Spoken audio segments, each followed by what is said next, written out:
কাল ছিল হনুমান জয়ন্তী, ওর জন্য কানকি বাস স্ট্যান্ডে চলে গেছিলাম আমরা হনুমান জয়ন্তীতে, হনুমানের মন্দিরে। আর সেখানে প্রসাদ দিয়েছিল, সেই প্রসাদ নিলাম একটু।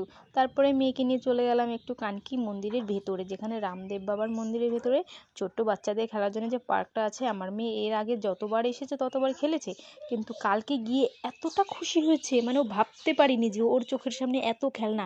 কারণ ও যখন একটু আধটু ফোন দেখে, ফোনের মধ্যে এইসব খেলনা যখন দেখে যে বাচ্চারা খেলছে, তখন ও আমাদেরকে বলে, মা এখানে যাব, মা ওখানে যাব। ওর বাবাকে গিয়ে বলবে, মা এটাতে চড়বো, এই খেলনাটিতে খেলবো।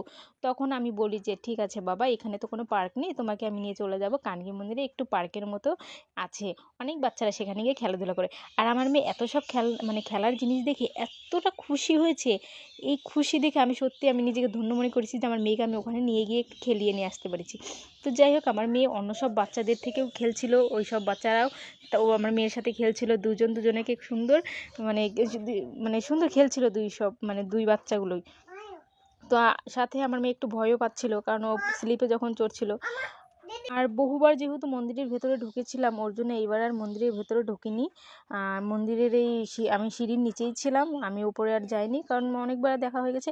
আর আমার মেয়ে দেখো রাগ করে বসে পড়েছে, বলো তো কিসের জন্য। একটা মেয়ে অনেক সুন্দর একটা জামা পরেছিল, ওই যে সাদা জামাটা দেখতে পাচ্ছ, ওই মেয়েটার জামা দেখে আমার মেয়ে ভীষণ কান্না করছিল যে ওর জামাটা ভালো না, ওর জামাটা সুন্দর না, আর ওই জামাটা নাকি অনেক সুন্দর। তারপরে সে এসে ফুচকা খেয়ে